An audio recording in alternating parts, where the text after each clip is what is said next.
Oi, faz um tempo, né? Mas estou aqui de volta para comentar um pouquinho com vocês sobre as últimas leituras que eu fiz nesses últimos tempos. Praticamente as minhas leituras de agosto.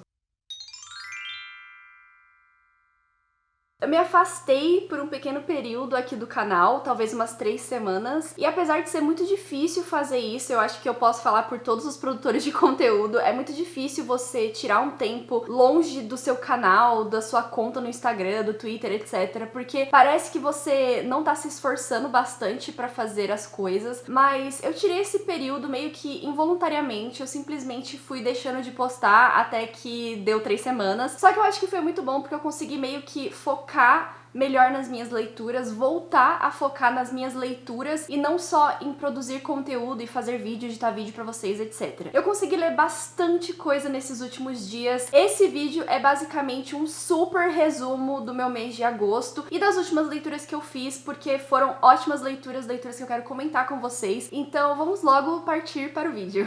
Eu até abri o meu Scooby ali pra eu não me perder, porque eu li bastante coisa. Então a última leitura que eu acho que eu comentei com vocês foram os quadrinhos, né? Eu fiz uma semana, basicamente uma semana, 2 semanas, lendo apenas quadrinhos e eu registrei as minhas opiniões em um vídeo pra vocês. Eu vou deixar marcado aqui no card, foi o último vídeo que eu soltei aqui no canal. Os quadrinhos estão até aqui ainda, gente, eu nem consegui guardar na estante pra vocês terem noção de como eu abandonei a minha vida de produtora de conteúdo, mas enfim. Essas foram as últimas leituras que eu comentei com vocês. Depois disso, eu já vou partir logo pra primeira opinião, porque eu peguei um livro que tava na minha TBR da Fantasice 3.0. Se vocês não lembram o que é a Fantasice 3.0, é uma maratona literária que eu me comprometi a participar, só que eu não consegui, eu flopei total, porque infelizmente eu fui assolada por uma ressaca literária bem na época da maratona, e eu não consegui pegar a minha TBR, porque quando eu tô de ressaca, é muito difícil eu pegar uma fantasia pra ler, muito difícil mesmo. Eu sempre vou pros meus livros de conforto, que são livros de romance, quadrinhos, livros mais leves e fofos, livros juvenis, então é muito difícil pegar uma fantasia, e acabou que bem na época que eu estava participando de uma maratona de fantasia, eu fiquei com ressaca literária, então, pois é. Mas, depois de Heartstopper 4, que foi a minha última leitura de acordo com o meu Scooby, eu decidi pegar um dos livros que estava na minha TBR, porque eu acho que ele estava, assim, o mais próximo do meu conforto que essa TBR poderia me oferecer. E eu estou falando de O Castelo Animado. Essa leitura foi 5 estrelas, maravilhosa. Faltou isso aqui, gente, pra ele ser favoritado, e ele me surpreendeu muitíssimo, assim, muitíssimo mesmo, e eu estou muito animada pra comentar sobre ele com vocês. O Castelo Animado vai contar a história da Sophie. A Sophie é a irmã mais velha de 3 irmãs. Ela mora com seu pai, com a sua madrasta, porque as 2 irmãs são filhas de outra mulher, né? A sua mãe faleceu quando ela era pequena, mas ela é a mais velha e eles têm uma chapelaria. Infelizmente, o pai da Sophie acaba falecendo e as irmãs são meio que separadas, porque a madrasta não consegue dar conta de cuidar das 3 irmãs, então elas são separadas, vão para caminhos diferentes, e a Sophie, como ela é a mais velha, ela fica encarregada de ajudar a madrasta na chapelaria da família dela. Um dia ela tá sozinha na loja e ela acaba recebendo a ilustre visita da Bruxa das Terras Desoladas, que é uma bruxa muito má, conhecida por todo o vilarejo ali da Sophie, e essa bruxa tem uma coisa contra a Sophie, ela tem um negócio contra a Sophie não sabe o que tá acontecendo, só que essa bruxa joga um feitiço na Sophie logo de cara, e a Sophie, que é uma garota, acaba se transformando numa senhora de 90 anos. E ela não pode contar pra ninguém quem ela é, porque o feitiço também a impede de contar pros outros que ela é a Sophie. E aí ela se vê numa situação um pouco complicada, porque como que ela vai explicar quem ela é, sendo que ela não pode falar que ela está enfeitiçada e que ela é uma senhorinha de 90 anos. Então a Sophie decide arrumar suas malas e sair de casa porque ela não sabe o que fazer, e ela acaba se deparando com o Castelo Animado, que é um castelo do Mago Howl, que é um cara, assim, super conhecido também no vilarejo, assim como a bruxa, um cara que é conhecido por comer o coração das donzelas que se perdem, então ele é como se fosse o bicho-papão das donzelas da cidade. Só que ela vê esse castelo ali e ela fala, bom, eu acho que eu já não tenho mais nada a perder, eu já sou uma senhora de 90 anos, então eu vou bater na porta desse castelo. E é aí que ela conhece as outras personagens desse livro, ela entra no castelo como essa senhorinha e ela acaba meio que entrando na vida do Mago Howl, que é uma pessoa completamente diferente da que ela tinha em mente. Ela achava que o mago era um cara super mais velho, que era um senhor, né, assim, um homem muito mau, e aí ela descobre que o Howl, na verdade, tem 20 e poucos anos, ele é um cara super jovem, super namorador, por isso é que ele é conhecido por comer o coração das donzelas. Não é literal, ele apenas faz elas se apaixonarem por ele, depois ele larga elas, ele é como se fosse assim, um super garanhão da época deles. E ele assim é um cara super diferente do que ela tinha pensado, só que ela também não pode falar pra ele quem ela é e ela precisa de ajuda. Eu acho que eu não falei nenhum spoiler pra vocês, mas é que é meio difícil explicar essa história, gente, porque eu não tinha ideia de que esse livro era tão complexo. Esse livro me surpreendeu muito mesmo, porque eu achava que ele tinha uma pegada um pouco mais infantil. Eu imaginava a Sophie como uma garotinha de 10 anos, assim, sabe? Que acaba encontrando esse castelo, ela acaba encontrando esse mago mais velho. Eu também imaginava o Howl como um mago, assim, super mais velho, tipo Gandalf na minha cabeça. E aí ela tinha que lidar com as consequências das suas ações. Eu não sabia que a Sophie e o Howl tinham aproximadamente a mesma idade. A Sophie deve ter uns 16 anos e o Howl deve ter uns 20. Então, assim, eles estão quase ali juntos. Só que eles acabam meio que gostando um do outro. Eles começam a se tornar uma família. Não só eles, como outras personagens que também estão envolvidas na história. Esse livro me surpreendeu porque ele é muito mais maduro do que eu achava que ele era. Não só isso, gente, como o Howl, ele é assim, aquele canalha que vai crescendo em você. Ele é aquele canalha que quando você conhece, você fala, meu Deus, que cara podre. Mas aí depois você começa a entender os seus motivos. Você começa a conhecer o Howl.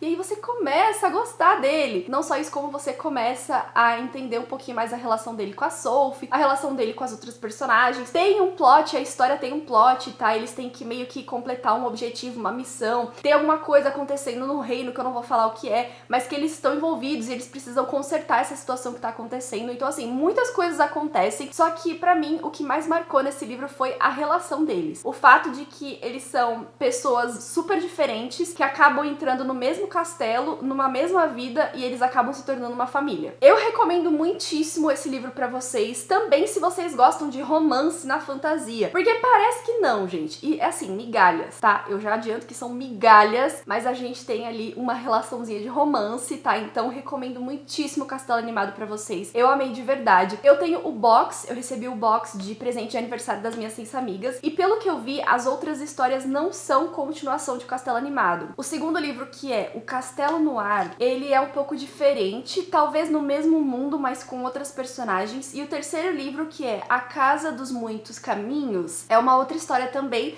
mas que tem esses personagens do primeiro livro aparecendo nesse terceiro. Então, assim, eu creio que é o mesmo mundo, mas são histórias diferentes, não são continuações. Mas isso aí é só uma curiosidade, porque eu mesma fui ver, né? Porque eu tava assim, gente, depois que eu finalizei esse livro, eu tava, meu Deus, eu preciso mais dessa história. Aí eu já fui logo no segundo volume, achando que eu ia continuar, só que não era continuação, então me decepcionei um pouco. O Castelo Animado foi maravilhoso, 5 estrelas. Gente, agora sim eu entendo o hype desse livro. Ele é um filme, né, do Estúdio Ghibli, pelo que eu entendi. Tem uma animação maravilhosa que todo mundo ama, todo mundo chora horrores. E eu não assisti ainda, mas eu pretendo assistir, porque eu com certeza entrei no hype desse livro, assim, dessa história. Eu com certeza fui lá no Pinterest procurar fanart deles. Eu quero muito assistir o filme e eu sempre vou pensar nessa história com muito carinho. Então a minha primeira recomendação pra vocês foi uma leitura incrível, O Castelo Animado. Leiam, maravilhoso, vocês não vão se arrepender. Aí o próximo livro que eu li depois desse também era um livro que tava na minha zona de conforto, vamos dizer assim. Mas eu não vou comentar sobre ele nesse vídeo porque eu pretendo fazer um vídeo separado para esses livros. Eu li Wait For It, da Mariana Zapata, que é uma autora incrível de romance. E eu pretendo fazer um vídeo específico dela porque eu estou lendo todos os livros da autora, assim, em meio que uma ordem cronológica. Enfim, eu quero comentar sobre isso depois. Mas saibam que eu li esse livro também e eu amei, assim. Foi um dos meus favoritos da Mariana Zapata, foi incrível. Todos os livros dela estão no Kindle Unlimited, caso vocês queiram saber. O comentário fica para um próximo vídeo, ok? Ok, então. Depois disso, eu lembrei que eu ainda tinha uma assinatura ativa da Storytel. Sim, eu lembrei que eu pago todo mês uma assinatura da Storytel e fazia meses que eu tava pagando a Storytel e eu não tinha ouvido nenhum livro, assim, em muito tempo. Aí eu entrei na Storytel pra ver se eu achava alguma coisa interessante pra ouvir, porque eu tava precisando de um audiolivro, porque eu tava fazendo algumas coisas e tal. O audiolivro ia dar certo com o momento que eu estava. E aí, logo na entrada, assim, quando você abria a página da Storytel, tinha um livro, gente, sério, eu fiquei chocada quando eu vi ele lá, porque a Storytel não é a plataforma mais atualizada de audiolivros que nós temos, né? Mas então, esse livro estava lá, I'm Glad My Mom Died, da Jennette McCurdy, que é a Sam de iCarly. Gente, esse livro foi uma polêmica desde que ele foi anunciado, desde que a Jennette falou que ela ia escrever um livro. Esse livro foi uma polêmica total. Primeiro pela capa, segundo pelo título, pela história. Gente, o conteúdo desse livro... Nossa, calma, vamos começar do início. Esse livro, I'm Glad My Mom Died, já vai ser publicado no Brasil. Calma, gente, ele já foi anunciado aqui. Eu estou feliz que a minha mãe morreu. Talvez. Eu vou colocar a capa em português pra vocês, porque eu acho que vai ficar mais fácil de vocês identificarem. Mas então, esse livro foi escrito pela Jennette McCurdy, que é uma ex-atriz e uma estrela da Nickelodeon que fez iCarly. Se você, assim como eu, tem aí na faixa dos 20 e poucos anos, você lembra dessa série, foi um mega sucesso da Nickelodeon. A Jennette McCurdy tinha uma relação muito complicada com a mãe dela. A mãe dela era uma mulher abusiva, uma mulher super narcisista, que controlava totalmente a vida da filha. Só que a gente não sabe disso até esse livro, quando a Jennette abre o jogo e ela conta tudo que ela passou na vida dela com a mãe dela, que infelizmente faleceu de câncer. A Jennette meio que aproveita, eu não gosto de falar aproveita, né, porque parece que ela é uma aproveitadora, mas ela meio que pega essa situação super triste, que é o fato da mãe dela falecer de câncer, e ela decide escrever a história dela finalmente, até porque ela tá fazendo terapia, ela tá passando com psicólogos e ela tá tentando reformular a vida dela e tentando se curar de todos os traumas que ela teve na infância por conta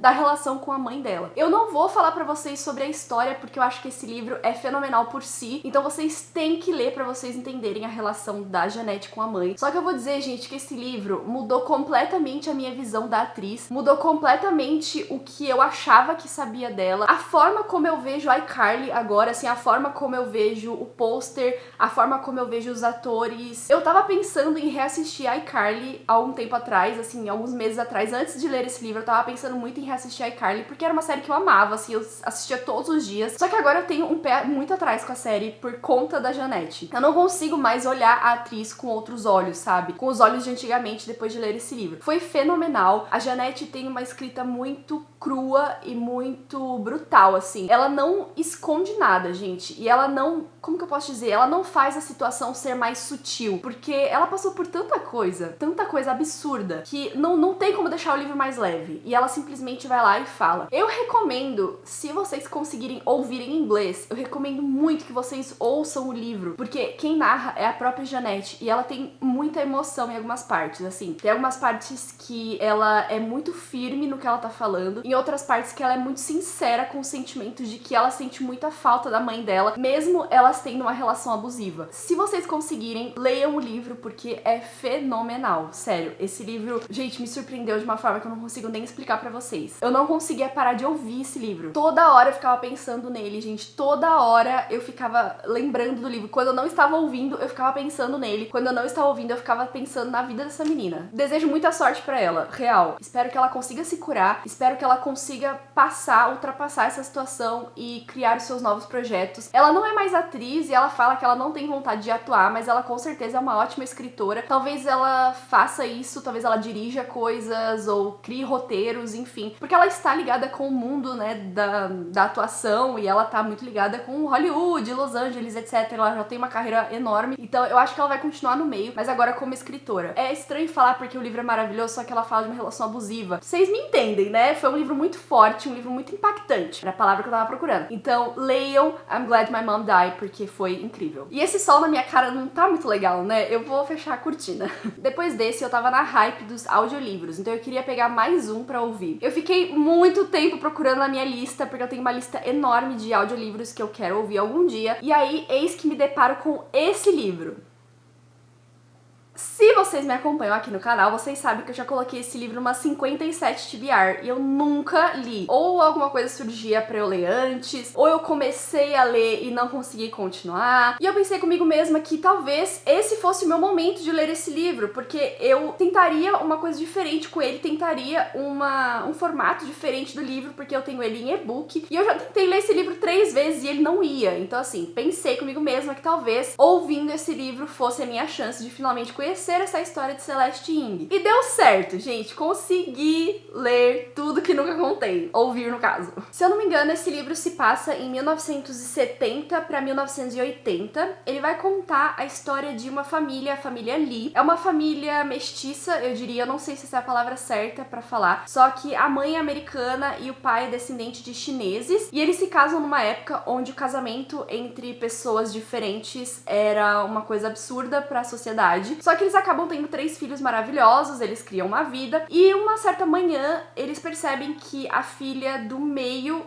sumiu, que é a Lídia, no caso. E aí eles começam a procurar, achando que aconteceu alguma coisa com ela, eles acionam a polícia, ninguém consegue encontrar a menina, até que depois de um tempo eles a encontram no fundo do lago onde eles moram, né? Um bairro deles tem um lago, e eles acabam encontrando o corpo da Lídia nesse lago. E aí eles começam a tentar entender o que é que aconteceu, porque na cabeça de todos eles conheciam uma Lídia que não bate com essa que eles encontraram. Assim, eles não conseguem entender por que é que ela morreu, por que é que ela se matou, que é o que a polícia acha que aconteceu, e o que é que exatamente estava acontecendo na vida dela para que isso acontecesse. É um livro muito forte, estilo Celeste Ng. Esse livro não exatamente me agradou da forma que Pequenos Incêndios por Toda Parte me agradou. Eu tô vendo ali que eu dei 4 estrelas pro livro, porque eu gostei muito, e eu acho que isso é por conta da autora, assim, eu acho que a Celeste Ng nunca vai falhar em me agradar nas suas histórias, porque eu sinto que qualquer livro que ela escrever vai ter alguma coisa muito importante que ela quer falar, vai ter um assunto muito importante que ela quer abordar, e ela vai buscar ótimas maneiras de abordar esse assunto. Não gosto de comparar livros, mas nesse caso eu acho que é importante eu explicar pra vocês porque é que eu não amei tudo que eu nunca contei. Pequenos Incêndios por Toda Parte foi um livro muito impactante pra mim, porque eu acho que ele é um livro extremamente feminista. Todas as protagonistas principais da história são mulheres em idades diferentes, em situações diferentes, mas a autora aborda um assunto em comum pra todas elas, que é a maternidade. E é muito difícil eu ler um livro com esse assunto. Não só porque não exatamente é o meu gosto, mas porque é um assunto que eu acho que é muito difícil de você escrever. Mas esse livro eu acho que a Celeste Ng trata com maestria desse assunto, porque ela coloca diferentes situações, diferentes coisas acontecendo na vida dessas mulheres e faz muito sentido. Tanto que o livro foi 5 estrelas, se eu não me engano, eu acho que eu dei 5 estrelas pra ele. Foi assim, muito impactante porque foi um livro diferente de tudo aquilo que eu já tinha lido. E tudo que eu nunca contei não exatamente trata de um assunto novo pra mim. Eu creio que esse livro trata de luto. Esse livro trata de culpa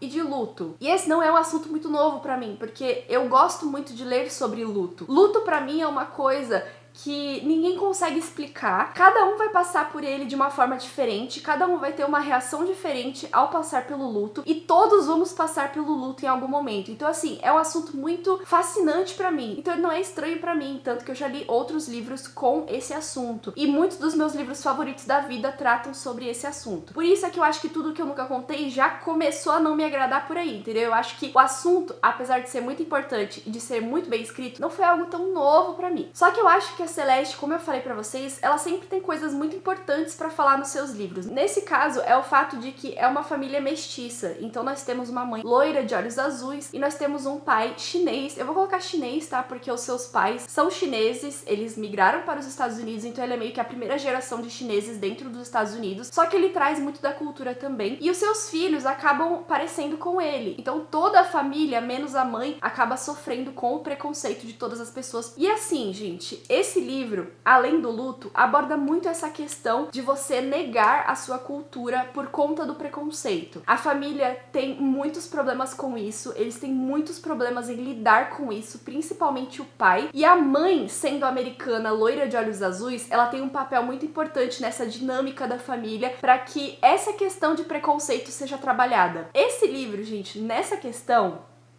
maravilhoso. A única questão que não me agradou 100% foi a questão do luto, porque eu acho que isso aí eu já vi outras vezes, mas não foi culpa da autora, porque esse livro foi muito bem escrito, sério. Ele foi um pouco mais lento do que eu tava esperando, pra falar a verdade. Pequenos Incêndios por Toda Parte, se você for perguntar pra alguém que não gostou do livro, eu acho que o primeiro argumento que a pessoa vai usar é que o livro é muito lento, e ele é mesmo. Isso é coisa da Celeste Ng, gente, não espere um livro dinâmico da autora, porque você não vai encontrar. Tudo que eu contei é a mesma coisa, só que eu acho, por esse ter me interessado um pouquinho mais, eu sinto que esse eu li mais rápido do que tudo que eu nunca contei. Apesar de que eu estava ouvindo, foi uma narração muito tranquila, a narradora foi incrível, ela fez tudo com maestria, foi um livro muito fácil de ouvir, demorou um pouco pra engatar, sabe, na minha vida de leitora, e eu entendo porque é que eu não consegui ler ele antes. Eu acho que esse livro, ele tem momentos e momentos de você ler. E assim, gente, 4 estrelas já tá bom demais, né? Eu estou muito feliz com essa segunda experiência da Celeste Ng. Eu já vi que a autora publicou um novo livro, então nós já temos um novo livro da autora. Eu não sei qual livro que é, tá? Eu vou deixar a capa aqui. E o que mais me atrai nesse livro é que eu não sei absolutamente nada sobre ele, mas pelo que eu entendi, quem vai narrar esse livro nas plataformas de audiolivro é a Lucy Liu, que é uma atriz maravilhosa, gente. É uma das minhas atrizes favoritas, assim, tudo que ela faz eu assisto. Então eu estou muito animada para ouvir esse novo lançamento da autora algum dia. E é isso que eu falei pra vocês, gente. Os livros da Celeste Ng, eles sempre me surpreendem por conta dos assuntos super difíceis que ela aborda de uma forma que é dela, assim, é uma forma única dela de abordar esses assuntos. Eu recomendo Tudo Que Eu Nunca Contei, mas eu acho que, assim, ou você vai amar Celeste Ng ou você vai odiar. Não há argumentos que eu fale pra vocês, não há argumentos que eu apresente a vocês que vai mudar a opinião de vocês com relação à autora. Ou você ama ou você odeia. Eu sou do time que ama, apesar de eu não ter amado Tudo Que Eu Nunca Contei. Eu sou do time que ama Celeste Ng e com certeza vou ler todos os livros da autora, assim, conforme ela for lançando, né? Então, essa é a minha opinião de Tudo Que Eu Nunca Contei e finalmente eu consegui ler esse livro. É isso, uma vitória. Depois dele, eu dei um tempo dos audiolivros e eu fui pegar um livro que eu tava muito animada pra ler desde que eu recebi a nova edição, porque eu nunca li esse livro, apesar de amar essa história. E eu estou falando de Matilda, nessa capa maravilhosa. Matilda está sendo relançado pela Galera Record, assim como A Fantástica Fábrica de Chocolate. Os dois livros do Roald Dahl já estão sendo relançados com essas capas lindíssimas e também limitadas, tá? Essas capas não são as capas que a gente vai ter pra sempre aí. Essas são edições limitadas, então se você comprou, você comprou.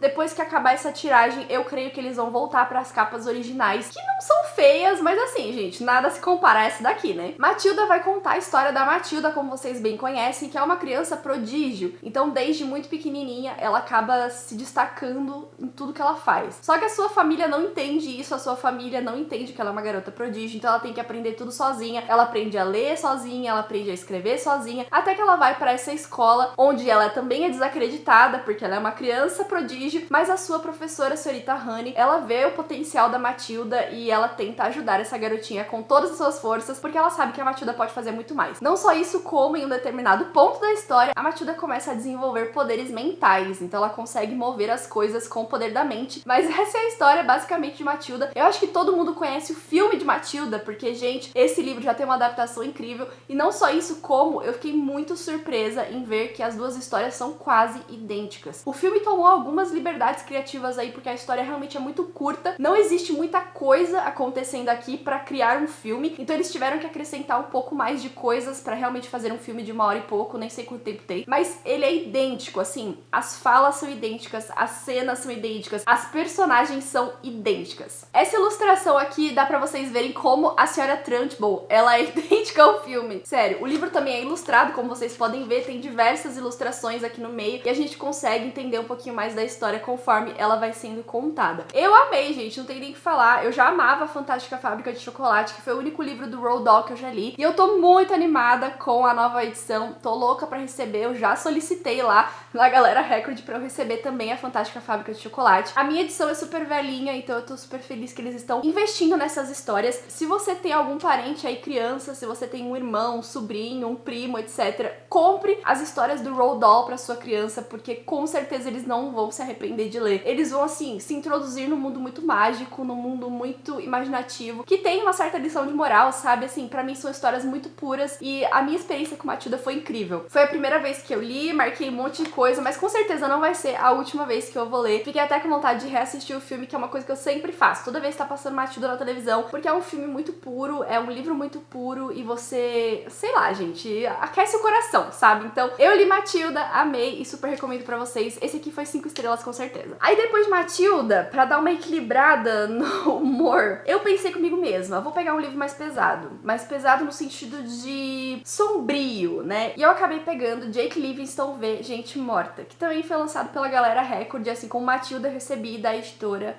como parceira. Esse livro foi uma decepção. Eu dei 3 estrelas pra ele porque eu fiquei bem decepcionada com algumas coisas, mas no geral foi uma história intrigante, eu diria. O Jake é o único garoto gay e negro da escola onde ele estuda, então ele tem uma certa dificuldade em lidar com toda a sua vida, até porque as pessoas ao seu redor parecem não aceitar que ele seja um garoto negro e gay. As pessoas não sabem que ele é gay, mas só o fato dele ser negro já incomoda as pessoas ao seu redor, porque ele estuda numa escola racista, basicamente isso. Só que o Jake, gente, além dele ser o único garoto gay e negro da sua escola, ele provavelmente também é o único médium. O Jake consegue ver fantasmas. almas, espíritos, coisas mortas, demônios, criaturas do mal. Ele consegue ter essa visão do mundo dos mortos. Certo dia ele dá de cara com um fantasma vingativo. Um fantasma que não vai sair desse mundo enquanto ele não terminar o que ele começou. Que é o fantasma de um garoto que atirou nos seus colegas de classe. Então ele entrou um dia na escola com uma arma, só que o fantasma dele não vai deixar esse mundo enquanto ele não terminar o plano de vingança que ele começou. Só pela sinopse eu acho que vocês conseguem entender o quão pesado esse livro é. É um livro juvenil, ele foi lançado pela Galera Record, que é um selo juvenil. Os protagonistas são adolescentes, mas eu achei um assunto muito complicado de ser abordado. A história do fantasma, que é o Sawyer, acho que é isso, Sawyer, ela intercala com a história do Jake. Então, conforme a gente vai lendo o Jake, nós vamos tendo alguns capítulos do Sawyer no meio pra entender por que é que ele fez o que ele fez. Não pra entender, né, porque isso não dá pra entender, mas pra gente, assim, conhecer a história do Sawyer, o que é que o levou a sair atirando contra os seus colegas de classe, os seus professores, etc. Ele foi um pouco mais pesado do que eu achava que ele era. A cena do Sawyer, quando ele entra pra atacar a escola, é descrita. Nós temos tentativa de estupro e nós temos cenas com muito sangue, com muito demônio e gente morta. Foi bem mais pesado do que eu tava achando que ele era. Mas até aí tudo bem. Gente, o que complicou essa história pra mim foi a escrita do autor. Ai, eu não queria falar isso, sabe? Porque eu acho que esse livro, ele quebra muitas barreiras. E ele já é um livro ousado por tudo que ele coloca, mas a escrita do autor complicou a minha vida. Porque eu não consigo entender qual foi o objetivo do autor com a escrita dele, porque parece uma coisa muito abstrata. Ele tem uma escrita muito poética, foi enrolando muito até a metade do livro. Da metade pro final, o livro ficou mais pesado, eu achei pelo menos mais pesado, só que as coisas aconteceram e as coisas se resolveram. Detalhe, a escrita do autor começou ruim, pra mim pelo menos, depois ela melhorou, só que essa parte em que a escrita do autor melhorou, as coisas aconteceram muito rápido. Esse livro foi uma decepção porque eu acho que o autor não exatamente conseguiu desenvolver a história que ele queria desenvolver. Pra mim, ele é muito curto pra ser um livro e muito longo pra ser um conto. Ou ele tira algumas coisas da história e faz um conto, uma novela desse livro, ou ele acrescenta mais coisa pra esse livro realmente ser um livro desenvolvido, sabe? Eu não consegui enxergar exatamente o que é que ele tava querendo me mostrar naquela cena. Eu não consegui enxergar algumas cenas onde ele escreve da Ectoneva, dos sonhos que o Jake tem, onde ele vai pro mundo dos mortos e tal. Eu não consegui visualizar, porque pra mim era tão poético que eu não consegui visualizar, sabe? Cuidado com os gatilhos, porque as cenas são super descritas, mas enfim, foi um livro assim, muito rápido de ler, eu acho que eu li ele em 2 ou 3 dias, então consegui aproveitar a história de certa forma. É isso, gente, essa foi a minha breve opinião de Jake Livingstone Ver Gente Morta. E eu juro que tá acabando, gente, só tem mais 3 livros, é porque eu realmente li bastante nesses últimos dias, mas então, a minha próxima leitura depois de Jake Livingstone foi, na verdade não foi depois de Jake Livingstone não, foi assim, na verdade uma leitura que durou o mês inteiro de agosto, e eu estou falando de Cress, terceiro volume da série das Crônicas Lunares. Essa foi uma leitura conjunta. Eu vou fazer um vídeo especial da série, porque eu estou lendo a série inteira com o meu grupo. Não só isso, como estou lendo os livros extras, então eu não vou comentar sobre esse livro aqui, porque eu acho que não vale a pena eu comentar sobre esse livro aqui, já que eu vou fazer um vídeo específico da série. Mas saibam que eu gostei bastante, eu dei 4 estrelas pra ele, se eu não me engano, e foi uma leitura muito rápida de fazer, como todos os livros dessa série, foi muito fluida, muito interessante. Essa foi a minha leitura, eu não vou comentar porque vem aí um vídeo sobre as Crônicas Lunares algum dia quando eu finalizar essa série. Como vocês puderam ver, eu li livros muito leves e fáceis, então foram livros curtos e rápidos de ler. Foram livros mais juvenis, mais young adult, foram livros mais leves e tal. Então eu decidi pegar um livro que estava na minha estante há muito tempo, porque eu tinha parado na metade desde o ano passado. E eu estou falando de volume 1 de Guerra e Paz do Tolstói. Eu amo quão eclética é a minha lista de leituras. Eu tinha parado,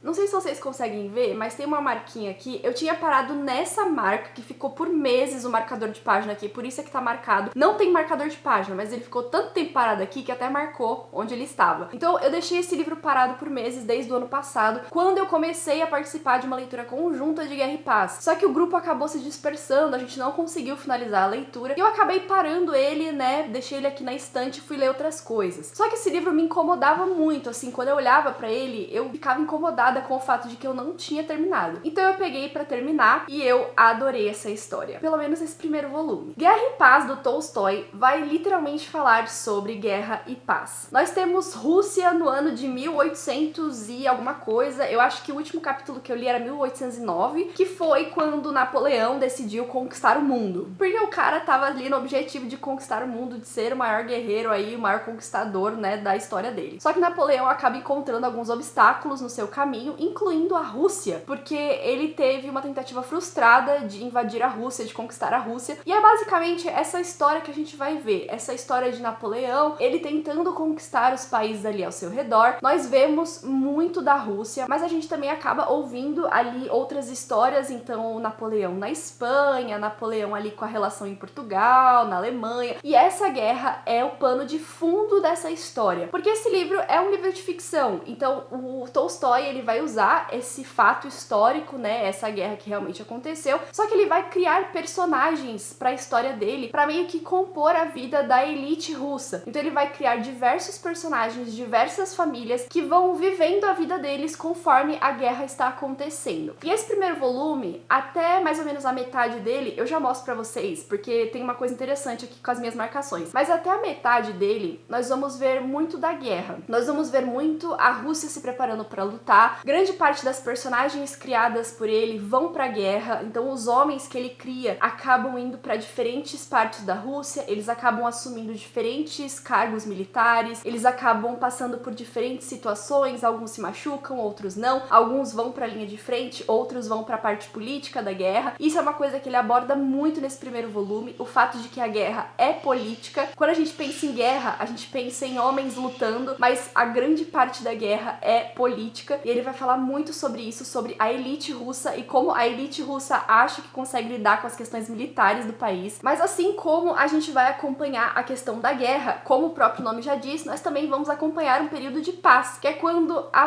maior parte da guerra, meio que dos combates, acaba. Ainda existem conflitos ao redor da Rússia, ainda existem conflitos políticos com a Rússia envolvida, mas nós vamos acompanhar um período de paz, onde a gente acompanha a vida das pessoas que ele criou, casando, deixando de casar, tendo filho, indo pra festa, etc. Então assim, é um grande drama russo. Eu diria que esse livro mais parece uma novela russa do que outra coisa. E aí, o que eu queria comentar com vocês? Eu acho que não vai dar pra vocês verem as minhas marcações. Deixa eu ver se eu consigo fazer isso aqui.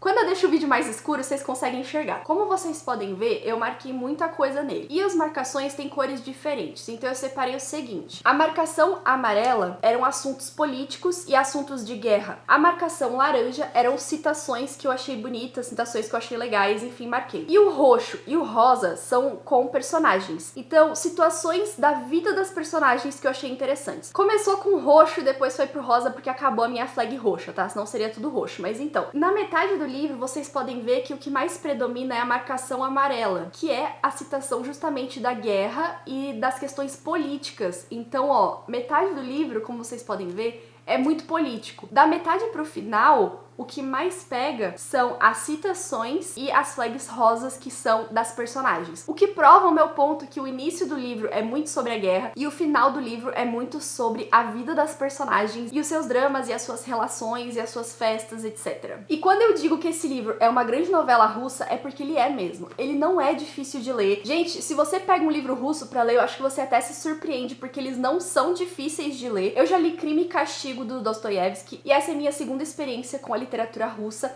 mas assim, vocês já viram que eu já chutei o balde, né? Mas enfim, eu tenho Anna Karenina pra ler também. Eu não sei se é assim que se pronuncia o nome dela, talvez eu esteja mutilando o nome da menina, mas tudo bem. E é muito surpreendente o quão fácil os livros russos são. Eu acho, assim, fielmente que foi criada toda uma mitologia em cima dos livros russos, porque as pessoas mais cultas não querem que os livros russos sejam acessíveis pra todo mundo. E a gente tem que parar de ter medo de ler livro russo, porque eles não são difíceis de ler. Principalmente Guerra e Paz, que assusta pelo tamanho, porque o volume 2 dele, eu acho que é um pouco maior que esse, né, porque é uma história só dividida em dois. Mas, gente, sério, é assim, você começa a ler, principalmente a metade pro final, que foi com relação às personagens e seus dramas, etc. Você começa a ler, mas é tanta coisa acontecendo, é um casando com o outro, um gostando do outro, um enganando o outro, que você fica assim, meu Deus, é a própria Avenida Brasil russa. Então, assim, se você tem vontade de ler um livro russo, leia. Você vai se surpreender com a facilidade que você vai ter pra ler. É claro que não é um livro jovem, não é um livro contemporâneo, uma história leve, um romance, etc, mas você vai se surpreender com a facilidade que você vai ter em ler um livro russo. Então, eu li o primeiro volume de Guerra e Paz, pretendo ler o segundo volume ainda esse ano, porque a história tá fresca na minha cabeça, e eu acho que o segundo volume vai voltar com a questão da guerra. Esse livro aqui, ele acabou meio que na paz, mas eu acho que a guerra vai voltar. Alguns comentários ali da metade pro final dão a entender que Napoleão vai tentar uma nova chance com a Rússia. É isso, gente. Eu marquei o livro todinho,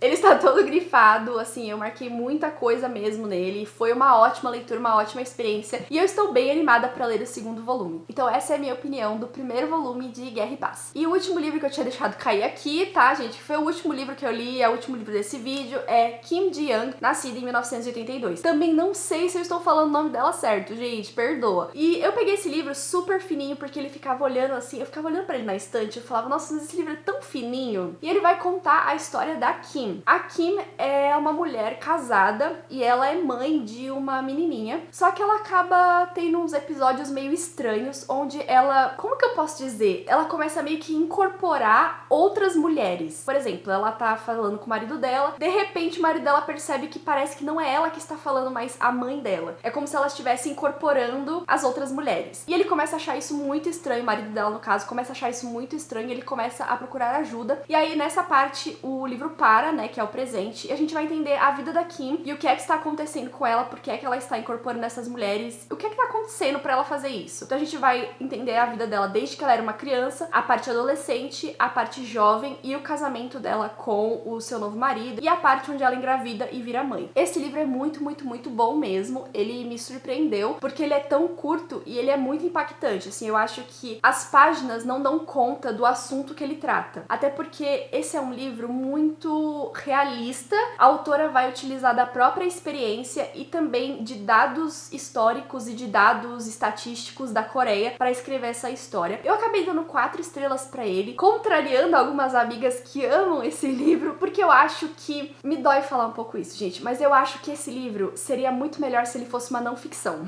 Se você me acompanha no canal, vocês sabem que eu amo livros de não ficção. Eu leio assim regularmente. E eu creio que esse livro, se ele fosse um livro de não ficção, ele teria brilhado 1000 vezes mais. Só que dentro dessa ficção, dentro dessa história fictícia que a autora cria, me parece que ela tá escrevendo uma biografia. É como se fosse a vida da autora que eu estivesse lendo. Não só isso, como ela põe muitos fatos dentro do livro. Por exemplo, nessa parte que fala sobre a faculdade da Kim. Enquanto a economia continuava ruim e os alunos se mantinham em empregos de meio período e com a ajuda dos pais, cuja estabilidade financeira continuava em risco, as mensalidades congeladas durante a crise subiam como se para compensar o tempo perdido. Nos anos 2000, as mensalidades subiram mais do que o dobro da inflação. E aí tem uma nota aqui embaixo do artigo onde ela tirou essa informação. E tem muitas partes assim, onde ela pega fatos e artigos que ela leu e ela acaba colocando na história como se fossem fatos, assim, como se fossem partes complementares da sua história. A nota e dos artigos onde ela tirou certas informações. Por isso é que eu acho que esse livro, se ele fosse uma não ficção, ele teria sido tão maravilhoso. Porque ele fala muito sobre a relação das mulheres na Coreia e como a vida delas muda drasticamente conforme os períodos da sua vida. Quando criança, você tem uma certa situação por ser mulher. Depois, quando adolescente, você enfrenta outra situação por ser mulher. Quando você é adulta, tentando entrar no mercado de trabalho, você enfrenta outra situação por ser mulher. Quando você casa e tem um filho e você tem que deixar o seu emprego para ser mãe, você enfrenta outra situação por ser mulher. Em cada etapa da vida da Kim, ela aborda um assunto diferente sobre ser mulher na Coreia. Eu creio fielmente que esse livro deveria ser uma não ficção, e eu teria amado muito mais se ele fosse uma não ficção. Mas eu ainda assim recomendo muitíssimo pra vocês. Ele é super curtinho, como eu falei, ele vai tratar da vida das mulheres na Coreia. Ele usa a vida da Kim pra criar como se fosse um cenário geral de como é ser mulher na Coreia. Em 1982, tá? A partir dessa data, porque ela nasceu em 82, então ela vai virando adulta. Nos tempos de hoje, ela seria adulta, então muitas coisas mudaram, mas ainda assim dá pra ver, assim, as mudanças acontecendo conforme a vida da Kim também acontece. Se você tem curiosidade de saber como é a vida de outras mulheres em outros países, coloque esse livro na sua lista porque você não vai se arrepender. Mas o meu argumento de que ele deveria ser uma não ficção continua e eu defendo esse argumento.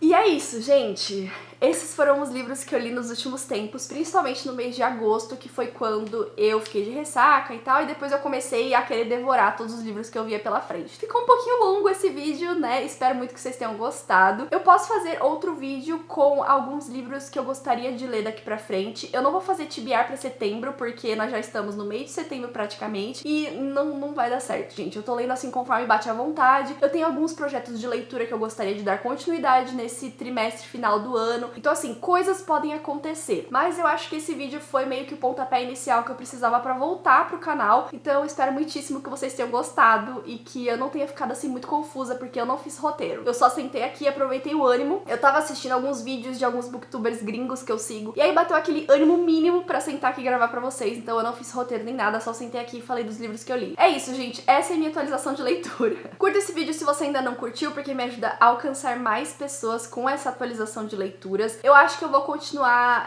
tentando postar vídeos aqui no canal. Eu não me garanto, porque assim, eu tenho momentos e momentos, mas eu acho que eu vou postar mais vídeos daqui pra frente. Então aproveita pra se inscrever aqui no canal se você ainda não é inscrito. Comenta aí se você já leu algum desses livros, o que é que você achou, como é que tá o seu ritmo de leitura. Agora sim, eu fico por aqui. Agradeço muitíssimo por vocês terem ficado comigo até o final. A gente se vê num próximo vídeo aqui do canal, que um dia sai. Mas é isso, gente. Um beijão pra vocês e tchau!